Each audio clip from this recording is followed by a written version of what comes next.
everyone. My name is Precious Meshinke, and you are welcome to the very first episode of Precious Inspires. Precious Inspires is a show that inspires women to be the best they can possibly be. And we are going to start this wonderful show by looking at an issue that has harmed a lot of women over the years. What am I talking about? Domestic violence. Yes, a lot of women have been violated. They have been battered, they have been bruised, and they have been broken. And my guest today is one of such. She was raped and tortured by a man that was supposed to love her, her boyfriend. However, has overcome her hurdles, and today she is a very strong woman. She is a gender journalist, a feminist advocate. She's a mentor on World Pulse, which is a social network for women. And she is right here with me today, all the way from Santiago, Chile. Ladies and gentlemen, welcome Vanessa Rivera de la Fuente. Hello, Vanessa, and you're welcome to the show. Hello, Precious. How are you? I'm very happy to talk with you today and to all the people who is listening this. And I hope it could be useful. Thank you for coming. I mean, your story really moves me. I understand that you went through a lot in the hands of your boyfriend. Tell me, how did this loving relationship begin? Well, I met him, and when I met him, of course, he was the most sweet, romantic, and caring person. But with the time, the relation started to change because I started to make progresses in my career. And that was a trigger of jealousy between us, you know. I started to work in a university as professor, and that triggered him a lot of assumptions about me being a woman in contact with younger men, you know. And he started to feel jealous and unconfident, and start to make problems for even little things.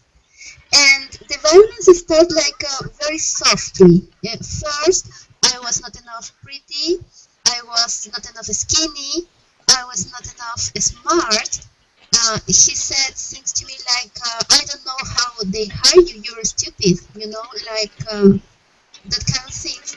That I accepted because as a woman, and I have to admit this, as a woman, I have been raised to feel shame for my success, not to be proud of.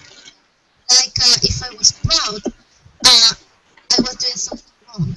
Like humility is something more appreciated in women. So I kept myself in silence until the day that my students organized a celebration for the day of the teacher, and they invited me. And I called my boyfriend and told him if he wanted to come with me. And he said, no, I will see you after the party, so call me when you're finished and bring a meal, you know? So when I came home, he was waiting for me outside, and he said, like, can we take a coffee or something? And I said, yes, of course, it's not a problem. And when I put the key in the lock of the door, and the door opened, he pushed me inside like very hard, and I fell down inside the house. And he started to kick me in the floor, and he subjected me for all the night until the 6 a.m. of the day after to um, um, hit. He whipped me many times, and also he tortured me, like terrorized me with a cutter. You know, this kind of thing you use to cut cardboard paper. I have marks of this in my skin, especially in my back and in my face. And so he was terrorized me with this psychological violence thing that he would tell my students, that she would tell my family, he would tell people they shame me about what, well,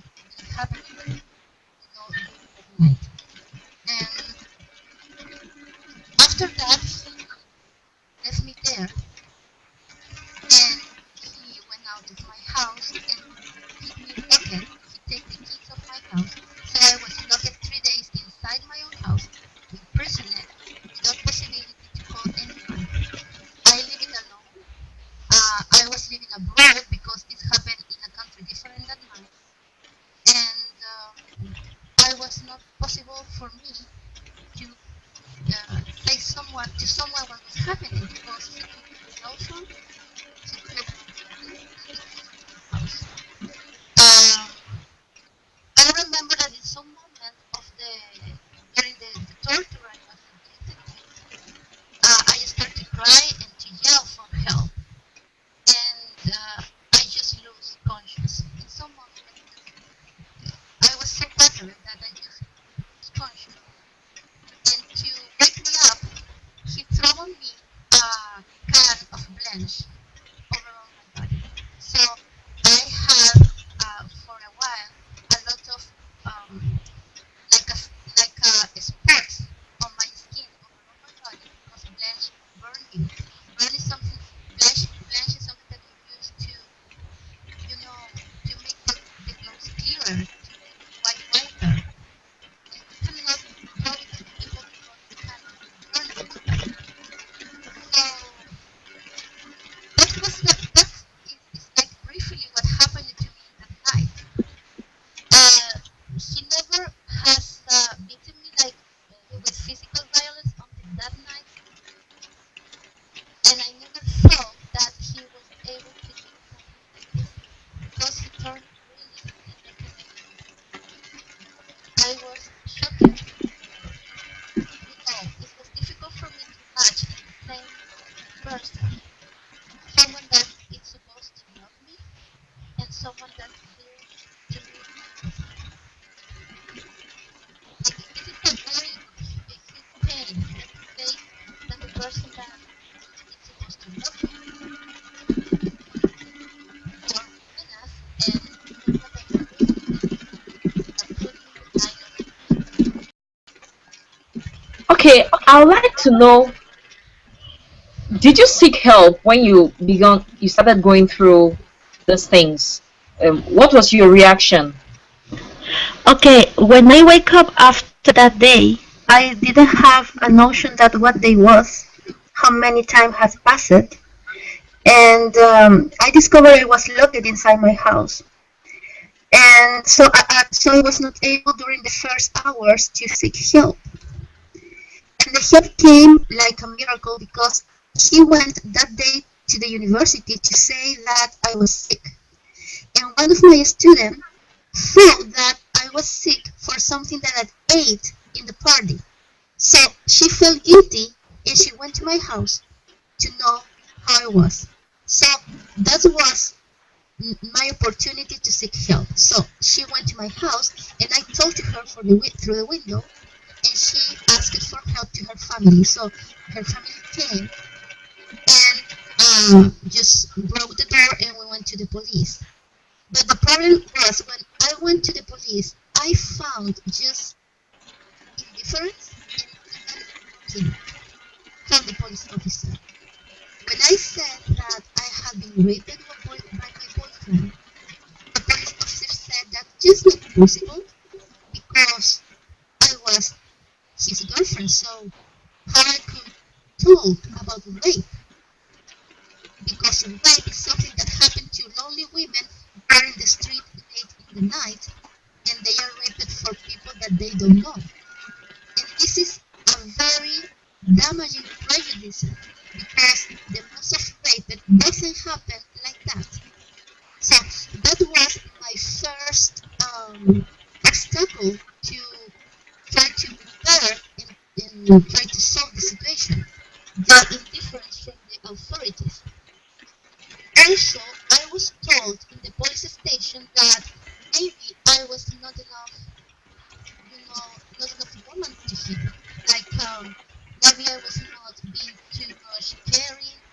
Maybe I was not enough to listen with him. Maybe I did something wrong, and that's why he was angry. And I had to understand that a woman cannot make angry her partner. So went to the police, it was just indifference and not even like a different attitude to what has been happening to me. I wasn't able even to put, to make a lawsuit or something against him because no one believed him that he could rape me. Because in that time, I'm talking about 7 years ago, people didn't talk about rape in relationships, and people didn't thought the assumption that someone can rape you from your single, so when you know your boyfriend or your husband was not in the mind of people. So I couldn't make any legal thing against him.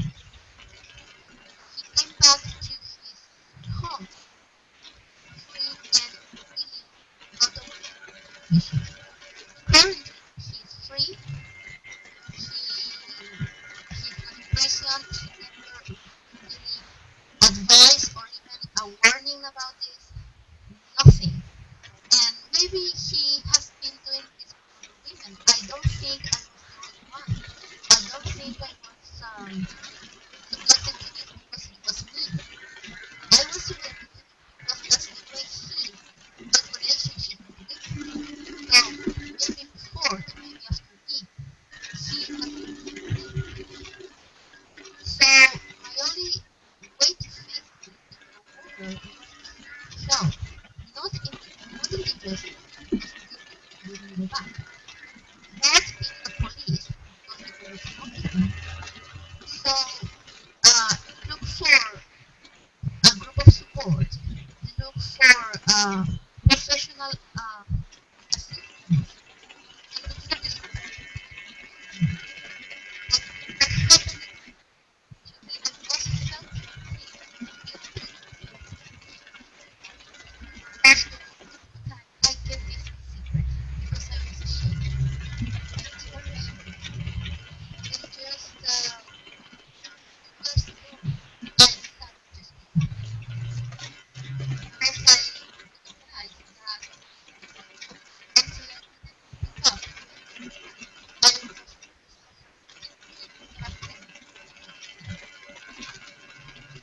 as long I was keeping silent, talking with him, it felt that he was still kept me prisoner inside my house like that night.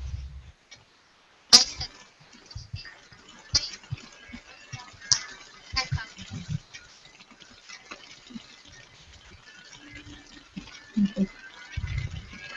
So, Vanessa, tell me, how did it affect your self-esteem as a woman? Did it make you have an inferiority complex? Did it make you feel different about yourself? Of course, because I just uh, I just had problems to establish a relationship with men. Not because I think all Yeah. men are bad. I don't think men are bad. I think they are some people that are bad and some people that have issues and really problems. They believe that women are objects. But I don't think all men are like this. But during a lot of time, and I have to be very honest with you regarding this, during a lot of time, I felt I was not worthy of love because of what happened to me. During many years, I was running away from relationship. Every time a man approached me, like, he wants to date or not me in a romantic way, I just run away because I understood that if I have this, inside me, this pain, like keeping like a secret, this what being raped is not something to easily to talk about. And I had issues to face again in the sexual life. I have to be very honest with you regarding this. But for me, there was a time before and after being raped. After being raped, I developed confidence in my sexuality. I felt that I was not able to feel pleasure. I was afraid that not be able to enjoy the company of another person.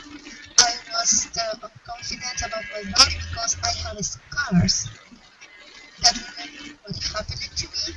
And now these for me are like a medals of fight, but in some point I was very ashamed because my body was different. I had no scars and I had to see myself with scars. But you know, what helped me was to in some moment of my life I met someone that really gave me space, the safe space, and the compassion to listen to me and help me with my body acceptance. To love my body and love the story that my body carries. Because the scars in my back, the scars in my knee, it shows something. It shows that I survived something very hard. That many women of today find it easy. There are many women that find it easy because they cannot overcome the fact that being women it's so for violence, it's so unfair and harsh way. So in a process that took me a couple of years, I developed again love for myself and acceptance of my body, and I was able to establish relationships again, little by little, not with everyone, because not everyone understands what you have been through. So right now I'm dating someone, and for me it's important that the person I'm dating with can accept me and embrace the life story that is behind me and the story that is represented in every part of my life.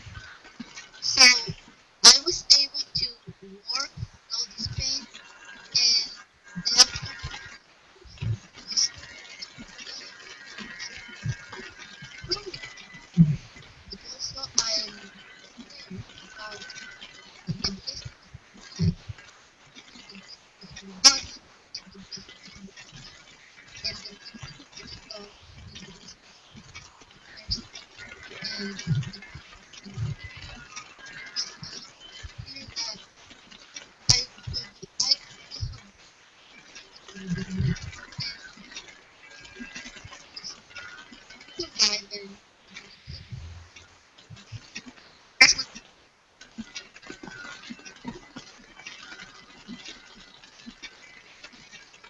kind of pattern me. So I understand that and that's why now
Hmm.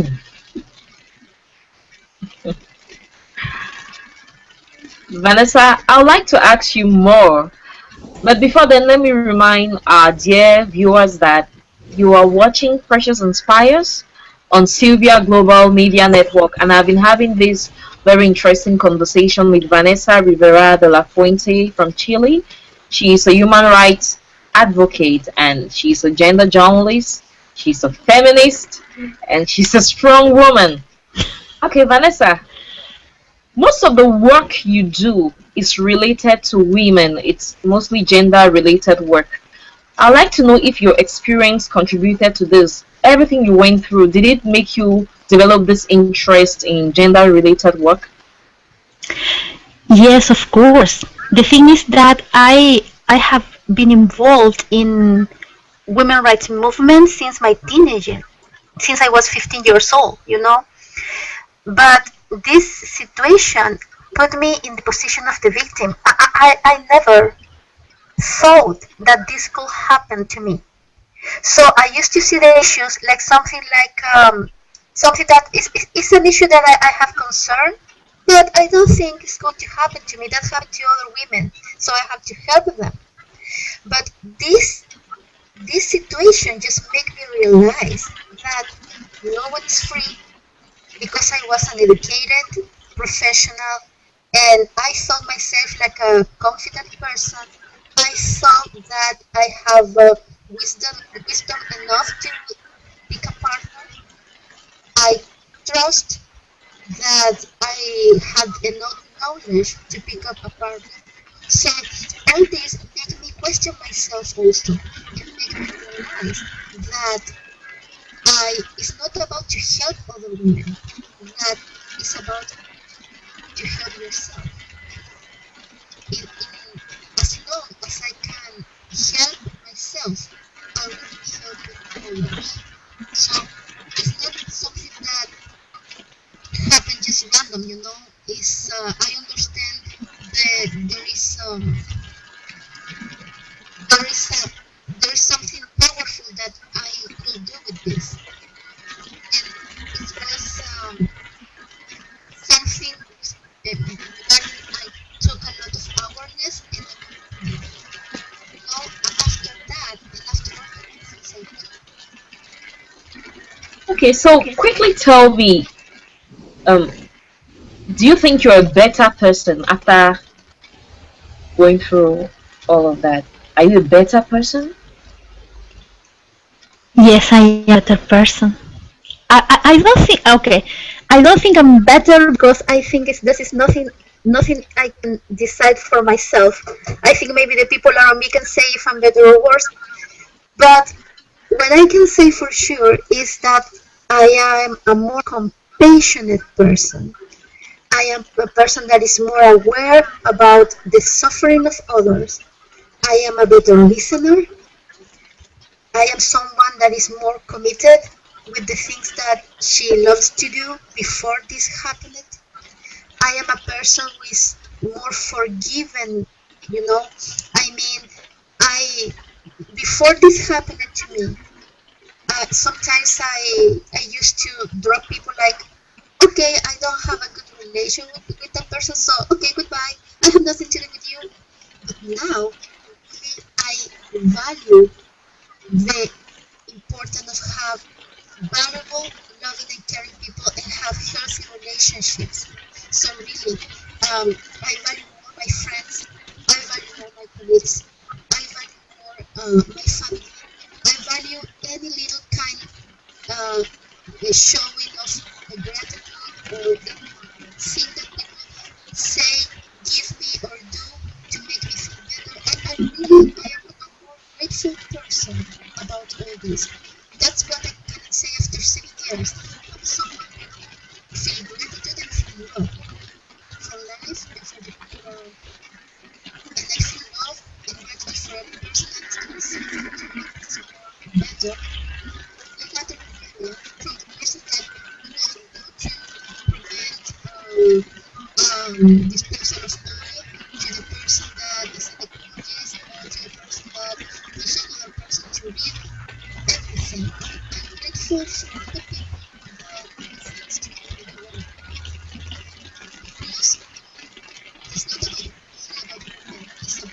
Wait. So what happened doesn't show only women are vulnerable in their houses. It also shows that we are in a status of like kind of have to shake. Have to shake seriously.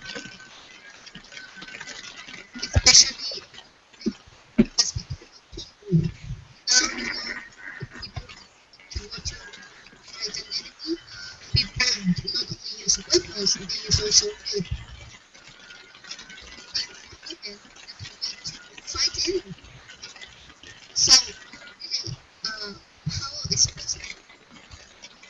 Quickly, it happened. They're talking about rape like a war crime. Not only in the house, also in the street. Also after parties, also in the war. What's this? We need to check our ethic and check ourselves seriously. Are there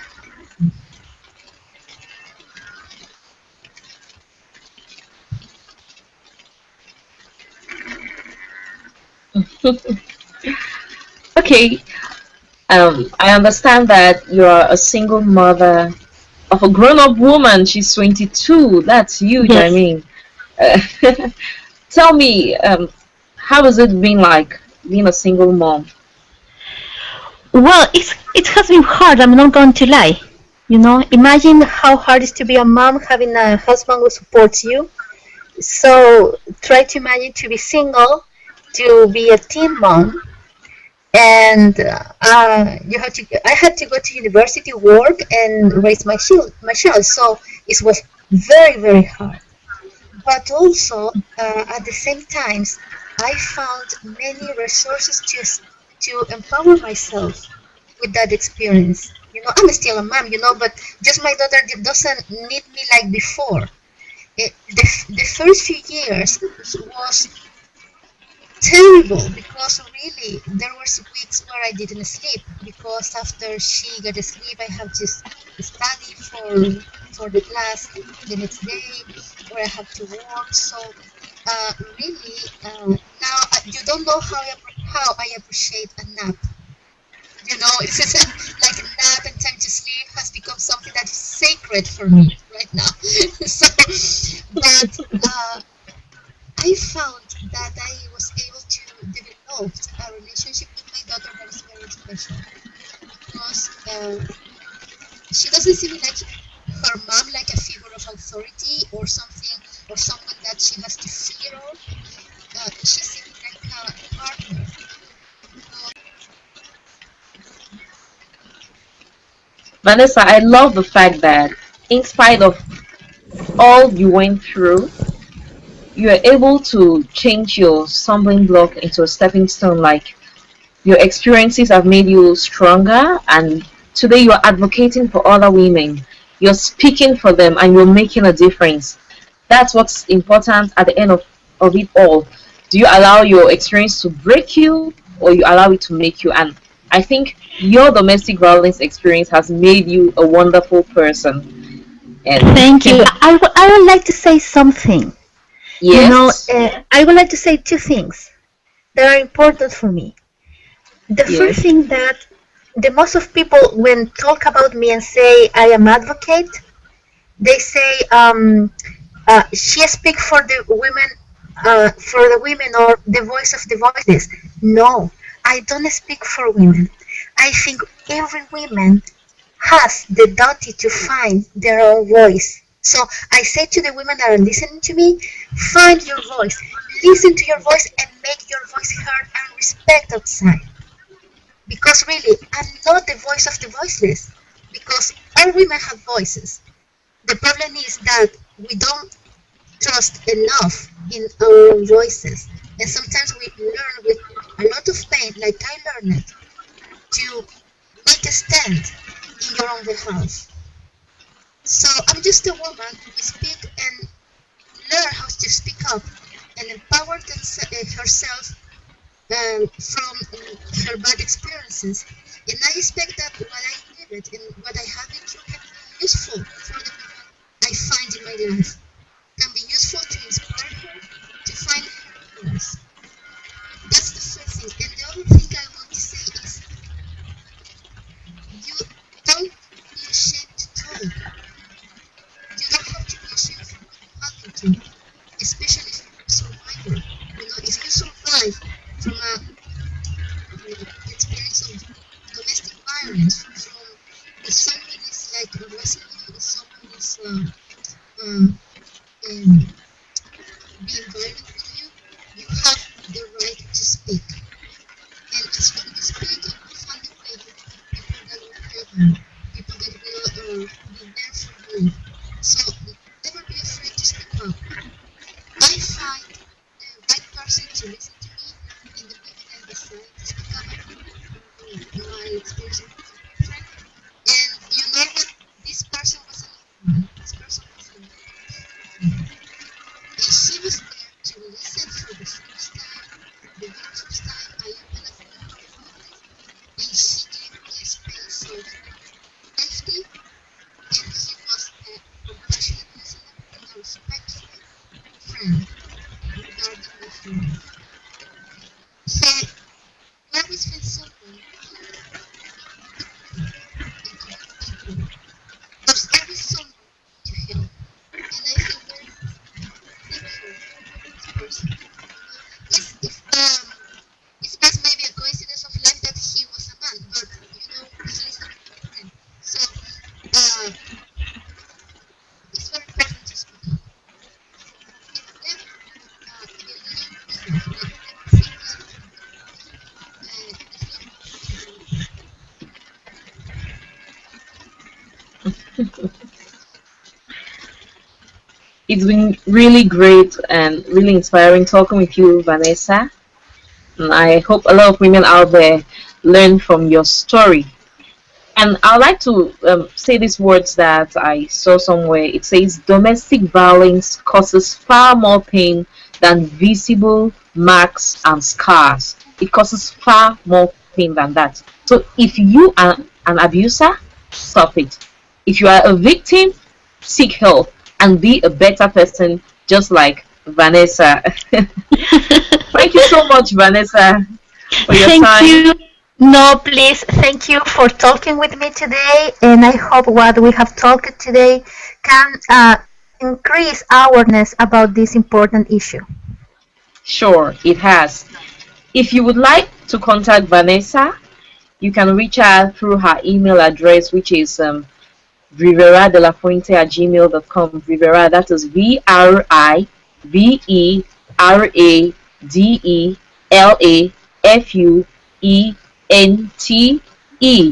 at gmail.com. Thank you so much, Sylvia Global Media Network, for this opportunity. Thank you, viewers, for watching. I promise to bring you more inspiring episodes right here on Freshers Inspires every week. Together, let's inspire the world. Bye.